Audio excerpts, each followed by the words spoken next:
अफगानिस्तान के पूर्व राष्ट्रपति अमरुल्लाह सालेह के बड़े भाई रोहल्ला सालेह की हत्या के बाद तालिबान उनका शव नहीं दे रहा। रोहल्ला के भतीजे इबादुल्लाह सालेह ने बताया कि जब उनका शव मांगा तो तालिबानियों ने देने से इनकार कर दिया।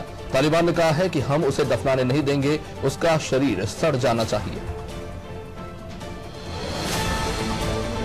तालिबान एक तरफ पुरानी सरकार के कर्मचारियों को काम पर लौटने की अपील कर रहा है तो वहीं दूसरी ओर तालिबान सरकारी अफसरों और बड़ी हस्तियों के बैंक खातों पर ताला भी लगा रहा है। तालिबान सांस्कृतिक आयोग के सदस्य अनामुल्ला सामगानी ने बताया कि पिछली सरकार के लिए काम करने वाले कुछ अधिकारियों के बैंक खाते बंद कर दिए गए हैं। संयुक्त राष्ट्र के प्रतिबंधों की सूची में शामिल सदस्यों से भरी अफगानिस्तान की तालिबान सरकार को लेकर दुनिया भर में सवाल उठ रहे हैं। इसी बीच पाकिस्तान ने न सिर्फ उसका बचाव किया है बल्कि विश्व बिरादरी को धमकी तक दे डाली है।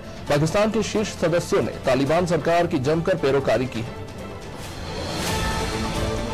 संयुक्त राष्ट्र विकास एजेंसी UNDP के मुताबिक संकटग्रस्त अफगानिस्तान सार्वभौमिक गरीबी के कगार पर खड़ा है। स्थानीय समुदाय और उनकी अर्थव्यवस्थाओं को सराहना देने के लिए फौरन कदम नहीं उठाए गए तो अगले साल मध्य तक अफगानिस्तान में गरीबी दर 98% तक पहुंच जाएगा।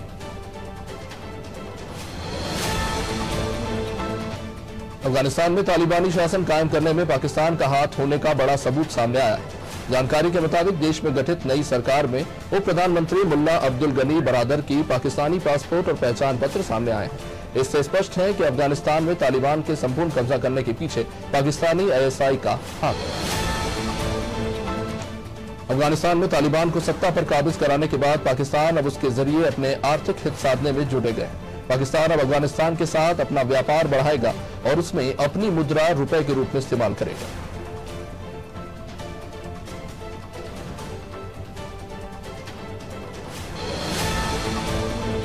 तो लेबनान में राष्ट्रपति मिशेल ओन ने शुक्रवार को नई सरकार के गठन की घोषणा की। उन्होंने कहा कि 13 महीनों से जारी गतिरोध को खत्म करते हुए एक नई सरकार का गठन किया गया है। राष्ट्रपति भवन में नए प्रधानमंत्री नजीब मिकाती ने मीडिया से कहा है कि स्थिति काफी गंभीर है, लेकिन अगर सहयोग मिले तो इससे पार पाना असंभव नहीं।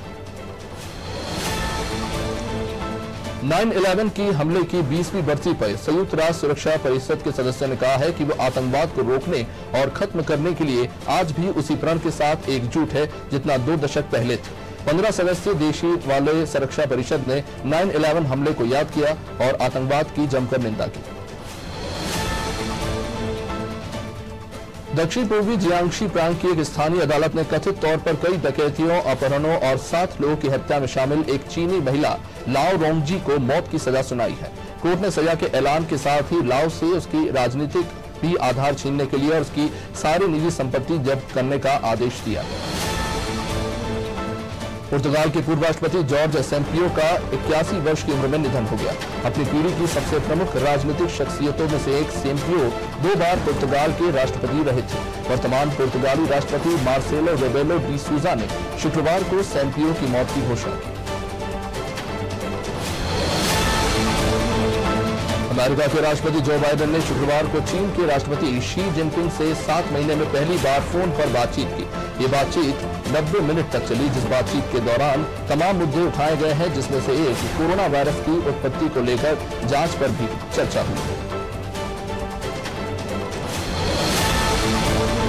अमेरिकी राष्ट्रपति जो बाइडेन ने कोरोना टीका लगवाने से रह गए बाकी अमेरिकियों को भी वैक्सीन लगवाने की मुहिम छेड़ दी है।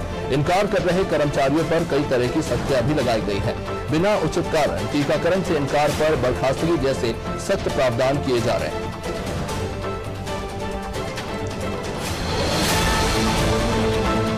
अमेरिका के राष्ट्रपति जो बाइडेन के विशेष दूत जाने केरी रिमोर भारत आ रहे हैं। वे 12 से 14 सितंबर तक रहेंगे। इस दौरान वे वैश्विक जलवायु लक्ष्यों और भारत के स्वच्छ ऊर्जा एजेंडे पर चर्चा करेंगे।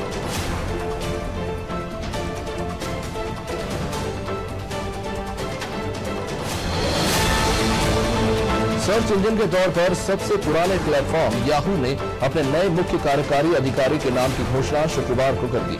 CEO के तौर पर जिम लोन्जोन को नियुक्त किया गया है, जो डेटिंग ऐप टिंडर के भी अध्यक्ष हैं।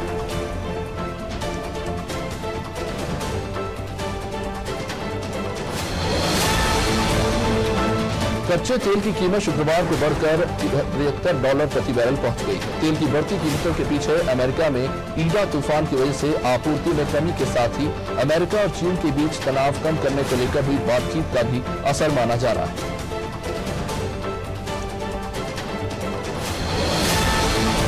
हरियाणा की करनाल जिला प्रशासन और किसानों के बीच दो मांगों पर समझौता हो गया है। एक, बस्ताड़ा में हुई लाठीचार्ज की जांच और दूसरी, मृतक के परिजन को डीसी रेट पर नौकरी। एसडीएम आयुष सिन्हा को छुट्टी पर भेज दिया गया है। साथ ही धरना भी अब समाप्त हो चुका है।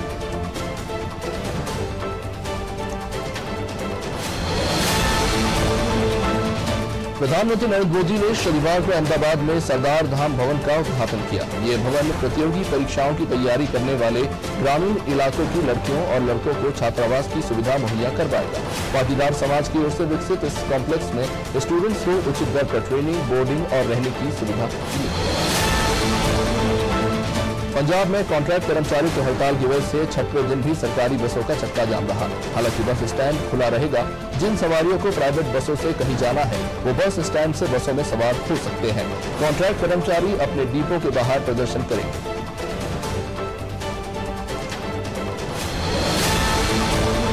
केरल की कुन्नूर यूनिवर्सिटी ने पूर्व आरएसएस प्रमुख माधव सदाशिव गोलवलकर से जुड़ा चैप्टर वापस ले लिया है। कुन्नूर विश्वविद्यालय के कुलपति प्रोफेसर गोपीनाथ रविंद्रन का कहना है कि हमने विश्वविद्यालय से बाहर के विशेषज्ञों की एक समिति बनाई है। वो पाठ्यक्रम की समीक्षा कर अपनी रिपोर्ट देंगे। उनकी सिफारिशों के आधार पर अगला निर्णय लिया जाएगा। कोरोना के खतरे को देखते हुए पंजाब सरकार ने सरकारी कर्मचारियों को लेकर बड़ा फैसला सुनाया है। शुक्रवार को कोविड रिव्यू मीटिंग में सीएम कैप्टन अमरिंदर सिंह ने कहा कि जिस कर्मचारी को कोरोना वैक्सीन की एक भी डोज नहीं लगी है उसे जबरन छुट्टी पर भेजा जाएगा।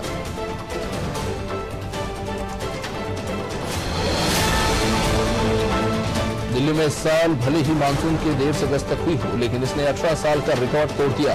इस मानसून सीजन में अब तक 1000.3 मिलीमीटर बारिश रिकॉर्ड की गई है। ये 2010 के बाद पहली बार है जब बारिश ने मानसून में 1000 मिलीमीटर का आंकड़ा पार कर लिया है। कर्मचारी राज्य बीमा निगम ने अटल बीमित व्यक्ति कल्याण योजना का विस्तार 30 जून 2022 तक किए जाने की घोषणा की। ये उन व्यक्तियों को 3 महीने के लिए कुल वेतन का 50% बेरोजगारी भत्ता देने की योजना है जो किसी भी कारण से अपनी नौकरी खो देते हैं।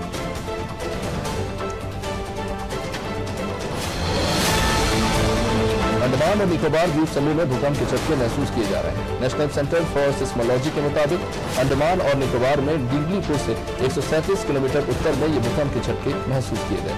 बताया गया कि शनिवार सुबह 8:50 पर यह भूकंप आया था।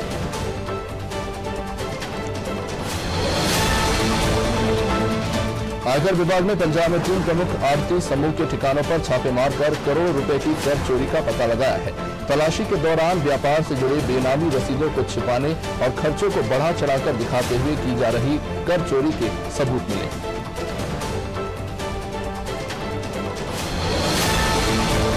देश में कोरोना के मामलों में उतार चढ़ाव लगातार जारी है। देश में शुक्रवार को कोरोना के 33,000 से भी अधिक नए मामले सामने आए हैं। हालांकि इसमें से 25,000 केसेस अकेले केरल राज्य से सामने आ रहे हैं।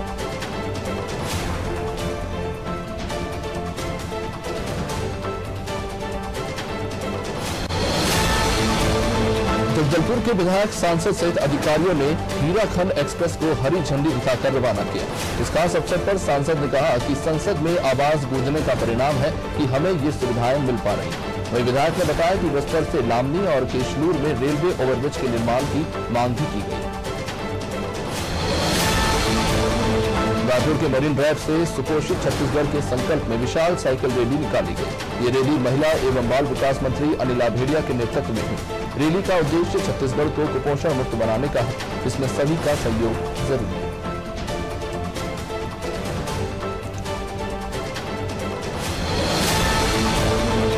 मंदसौर में सांसद सुधीर गुप्ता को कानपुर का चुनाव प्रभारी नियुक्त होने पर सम्मानित किया गया।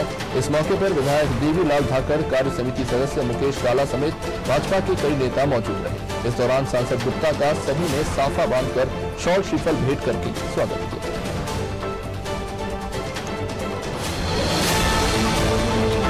बिजनौर के नजीबाबाद में भाजपा नेताओं ने आगामी विधानसभा चुनाव की तैयारी को लेकर दौरा किया। इस दौरान नेताओं ने भाजपा सरकार की जन कल्याणकारी योजनाओं से जनता को अवगत करवाया।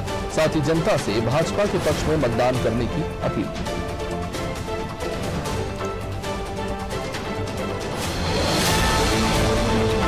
जांजगीर चांपा में पत्रकारों ने मीडिया में खिलवाड़ करने वाले सहायक आयुक्त आदिवासी विकास के खिलाफ प्रदर्शन किया और बिसाहू दास महंत बालोद्यान के सामने सहायक आयुक्त पर कार्रवाई की मांग की।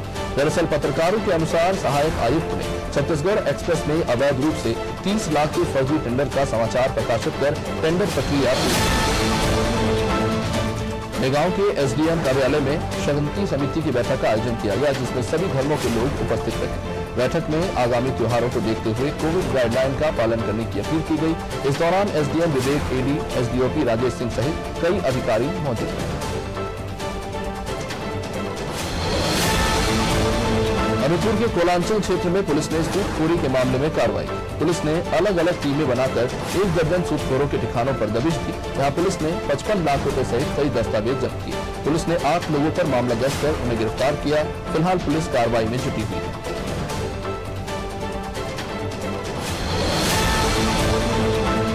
शेड्यूल कलेक्टर और पुलिस अधीक्षक के निर्देशन में अनुविभागीय अधिकारी ने अवैध रेत का उत्खनन और परिवहन करते हुए वाहन जब्त किए। जयसिंह नगर के पूरी कला सोन नदी से अवैध रेत का उत्खनन और परिवहन किया जा रहा था। सूचना मिलने पर पुलिस ने मौके पर दबिश देकर 15 हाइवा और 1 पोकलेन को जब्त किया। बैरसिया के मंडी कॉम्प्लेक्सेस में खाद्य विभाग ने अवैध रूप से गैस सिलेंडर बिक्री होने वाली दुकान में छापामार कार्रवाई की, जहां से 36 कमर्शियल और घरेलू गैस सिलेंडर जब्त किए गए। जानकारी के अनुसार मोहन कुशवाहा गैस एजेंसी का बोर्ड लगाकर खुलेआम सिलेंडर बेच रहा था। फिलहाल खाद्य विभाग ने प्रकरण दर्ज करते हुए कार्रवाई शुरू कर दी। दमोह में नशा विरोधी अभियान के तहत भगवती मानव कल्याण संगठन ने फिर से 30 पेटी अवैध शराब पकड़ी। अवैध शराब गड़ाकोटा की ओर से जा रही डॉक्टर का सिंबल लगी एक गाड़ी से बरामद हुआ है। आपको बता दें कि भगवती मानव कल्याण संगठन के कार्यकर्ताओं को लगातार 110 जगह से अवैध शराब हाथ लगी है। कुशीनगर के देवरिया बाबू में पति ने पत्नी की हत्या कर दी। दरअसल पारिवारिक विवाद के कारण आरोपी अपनी पत्नी की कुल्हाड़ी से उसने हत्या कर दी और हत्या के बाद वो मौके से फरार हो गया। घटना की जानकारी मिलने के बाद मौके पर पहुंची पुलिस ने आरोपी के खिलाफ मामला दर्ज किया है। साथ ही टीम गठित करके आरोपी को गिरफ्तार कर जेल भेजा। जांजगीर के पामगढ़ में पिछले महीने हुई युवती की हत्या के आरोपियों को पुलिस ने गिरफ्तार कर लिया। परिजन के मुताबिक युवती की शादी 1 साल पहले सोनू बंजारे के साथ हुई, जिसके बाद पिछले महीने 9 सितंबर को युवती की संदिग्ध परिस्थितियों में मौत हो गई। उसके सिर पर धारदार हथियार के वार के निशान थे। पुलिस ने मामला दर्ज कर जांच शुरू। गरियाबंद पुलिस को साइबर सेल की मदद से 17 मोबाइल खोजने में सफलता मिली। पुलिस ने गणेश चतुर्थी के अवसर पर लोगों को फोन वापस किए और लोगों से अपील करते हुए मोबाइल सुरक्षित रखने की बात कही। वही लोगों ने मोबाइल मिलने पर मिठाई बांटकर खुशी जाहिर की। बुरहानपुर जिले को विश्व स्तरीय टेक्सटाइल पार्क की सौगात मिली। जिले में विकास के लिए एक अच्छी पहल। जिले में तैयार किया गया माल देश विदेशों तक आसानी से निर्यात हो सके। आपको बता दें कि मध्य प्रदेश सरकार द्वारा शिवपुरी टेक्सटाइल एसोसिएशन को अविकसित भूमि आवंटित की जाएगी और ये एसोसिएशन शासन के अधीन कार्य करेगा। पखनार के दाहिंगा में नेकानगर विधायक सुमित्रा देवी कास्टेकर ने सामान्य सुविधा केंद्र का भूमि पूजन किया। भारत सरकार की सपूर्ति योजना के अंतर्गत कार्यक्रम का आयोजन किया गया। आपको बता दें कि सामान्य सुविधा केंद्र बनने का उद्देश्य स्थानीय लोगों को रोजगार देना है।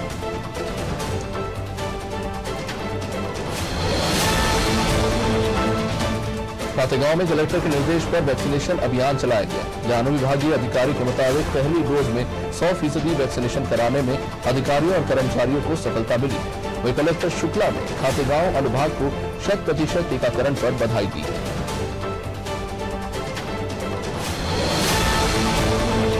अमरोहा के सहसपुर अलीनगर में फिर से खुशी का माहौल है। दरअसल क्रिकेटर मोहम्मद शमी का दूसरी बार T20 विश्व कप में नाम सेलेक्ट हुआ है। इससे परिजनों के साथ पूरा गांव अब जश्न मना रहा है। इस दौरान परिजनों का कहना है ये बहुत ही गर्व की बात है और उम्मीद कि एक बार फिर भारत विश्व कप जीतेगा। मध्य प्रदेश की राजधानी भोपाल में लगातार डेंगू के मामले सामने आ रहे हैं। ऐसे में मुख्यमंत्री शिवराज सिंह चौहान ने अधिकारियों को निर्देश दिए हैं कि डेंगू के मामलों को रोकने के लिए जितना हो सके उतना प्रयास करें। तो भोपाल कलेक्टर अविनाश लवानिया ने लोगों से अपने आसपास की जगहों पर सफाई रखने की अपील की। सिद्धार्थ मल्होत्रा की फिल्म मिशन मजनू में देश की रक्षा के लिए जान की बाजी लगाने वाले किरदार में वो नजर आए। आपको बता दें कि मिशन मजनू में वो आर्मी जवान नहीं बल्कि पाकिस्तान में पहचान छिपाकर जासूसी करने वाले रॉ एजेंट के रोल में नजर आएंगे।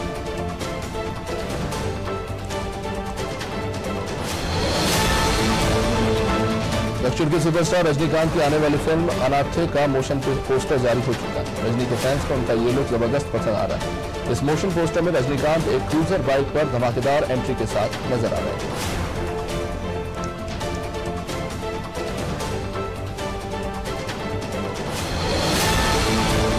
Nawazuddin Siddiqui no land's man के साथ अंग्रेजी फीचर फिल्मों में कदम रख रहे हैं। फिल्म से उनका फर्स्ट लुक रिलीज कर दिया गया है जो कि बेहद आकर्षक है। नवाजुद्दीन ड्रामेटिक रेड लाइट में अपने तीव्र और गंभीर अवतार के साथ सबका ध्यान अपनी ओर खींच रहे हैं।